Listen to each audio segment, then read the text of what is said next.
അപ്പോൾ എല്ലാവർക്കും നമസ്കാരം. അപ്പോൾ എല്ലാവർക്കും സുഖമാണല്ലോ. അപ്പോൾ എനിക്കും സുഖമാണ്. അപ്പോൾ ഞാനിന്ന് വന്നിരിക്കുന്നത് നമ്മുടെ തലശ്ശേരിയുടെ സ്വന്തം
മിക്സ് ചെയ്ത് കൊടുക്കാം.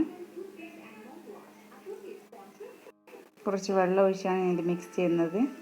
നന്നായിട്ട് മിക്സ് ചെയ്തെടുക്കണം. അധികം വെള്ളം കൂടിപ്പോകാൻ പാടില്ല. വെള്ളം കൂടിക്കഴിഞ്ഞ് നമ്മുടെ ഇത് കപ്പയൊന്നും നമുക്ക് കൈകൊണ്ട് പിടിച്ചാൽ കിട്ടില്ല. അതുകൊണ്ടാണ് പറയുന്നത് ഇളകി പോവും. പറ്റിപ്പിടിക്കുന്ന ടൈപ്പായിരിക്കണം നമ്മുടെ മാവ്. അപ്പോൾ കുറച്ച് കട്ടി ഉണ്ടായിരിക്കണം നമ്മുടെ മാവിന്. ഇനി നന്നായിട്ടൊന്ന് മിക്സ് ചെയ്യണം കുറച്ച് വെള്ളം ഒഴിച്ചിട്ട്.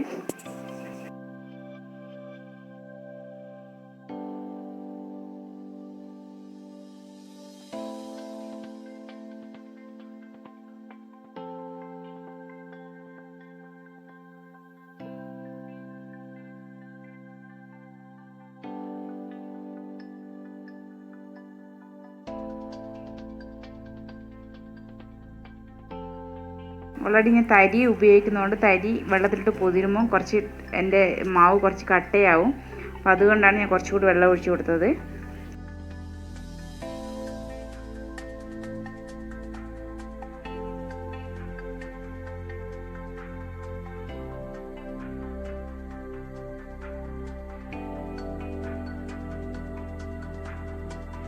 ഇപ്പം എൻ്റെ മാവിടെ റെഡി ആയിട്ടുണ്ട്. ഇതൊരു അരമണിക്കൂർ നമുക്ക് ഇതൊന്ന് സെറ്റാകാൻ വേണ്ടി വെക്കണം. ഞാൻ മൂടി വെക്കുകയാണ്. അരമണിക്കൂറായി. അപ്പോൾ എൻ്റെ മാവ് ഞാൻ ഇതിലേക്ക് ഒരു സാധനം വിട്ടുപോയി ചേർക്കാൻ. കുറച്ച് കായപ്പൊടി ചേർക്കണം. നിങ്ങൾ ഫസ്റ്റ് മുളക് പൊടി ഇതൊക്കെ ചേർക്കുമ്പോൾ തന്നെ കായപ്പൊടി ചേർക്കാം. എന്നോട് അത് വിട്ടുപോയത് കൊണ്ടാണ് ഞാൻ ലാസ്റ്റ് ടൈം കായപ്പൊടി ചേർക്കുന്നത്. അപ്പോൾ നമുക്ക് കുറച്ച് കായപ്പൊടി ചേർത്ത് കൊടുക്കാം. എന്നിട്ട് ഞാൻ ഇതിലേക്ക് ഈ കഴുകി വെള്ളമൊക്കെ ഊറ്റി വെച്ച കപ്പ ഇതിലേക്ക് ഇടുകയാണ്. അപ്പോൾ നമുക്ക് കപ്പ ഇതിലേക്ക് ഇട്ട് കൊടുക്കാം.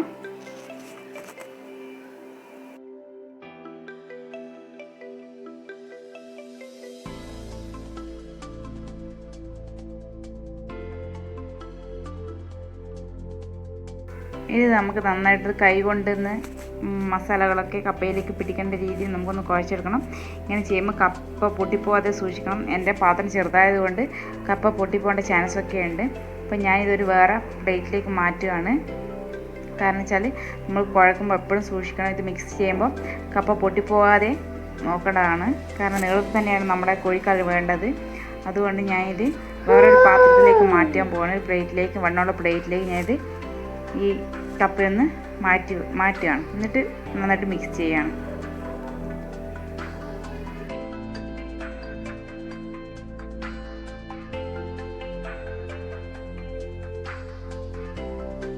നമുക്ക് കൈ കൊണ്ടൊന്ന് ഈ കൈ കൊണ്ട് നമുക്കൊന്ന് ഉരുട്ടിയെടുത്ത് കഴിഞ്ഞാൽ കപ്പ പൊട്ടിപ്പോകാതെ നമുക്ക് കിട്ടണം. അതാണ് ഇതിൻ്റെ പാകം. അപ്പം ഇങ്ങനെ ഉരുട്ടിയെടുക്കുമ്പോൾ കപ്പ വെവ്വേറെ ആകാൻ പാടില്ല. അപ്പം ഞാൻ നന്നായിട്ട് മിക്സ് ചെയ്ത് വെച്ചിട്ടുണ്ട്. ഞാൻ എണ്ണയിലിട്ട് ഫ്രൈ ചെയ്യുകയാണ്. അപ്പം ഞാൻ 3 എണ്ണമായിട്ട് എണ്ണയിലിട്ട് കൊടുത്തിട്ടുണ്ട്. നമുക്ക് നന്നായിട്ടൊന്ന് ഫ്രൈ ചെയ്തെടുക്കണം. നമുക്കിതൊന്ന് ഒരു ഭാഗമായി മറ്റേ ഭാഗത്തേക്ക് മറിച്ചിട്ട് കൊടുക്കാം. നല്ല വെച്ചാൽ പൊട്ടിപ്പോകാത്ത രീതിയിൽ വേണം നമ്മളിത് മറിച്ചിട്ട് കൊടുക്കാൻ വേണ്ടിയിട്ട്. ഇത് ഗോൾഡൻ കളറാകുന്നവരെ കപ്പ സിമ്മിൽ വെച്ച് വേണം വേവിക്കും. കാരണം വെച്ചാൽ കപ്പ വേവാത്തതാണ്. നമുക്കിനി നന്നായിട്ട് വെന്തിട്ട് ക്രിസ്പി ടൈപ്പിൽ കിട്ടണം കപ്പ. നമുക്കതുവരെ ഒന്ന് വെയിറ്റ് ചെയ്യാം. ഇപ്പോൾ കപ്പ നന്നായിട്ട് വെന്തിട്ടുണ്ട്. ഒരു ഗോൾഡൻ കളറായിട്ടുണ്ട്. ഇത് നമുക്ക് മാറ്റി വെക്കാം. നമുക്കങ്ങനെ എല്ലാം അങ്ങനെ ചുട്ടെടുക്കാം. അപ്പം എൻ്റെ കോഴിക്കലയുടെ റെഡി ആയിട്ടുണ്ട്. എല്ലാവർക്കും ഇഷ്ടപ്പെടുമെന്ന് പ്രതീക്ഷിക്കുന്നു. എല്ലാവരും വീട്ടിൽ ട്രൈ ചെയ്ത് നോക്കുക. Thank you.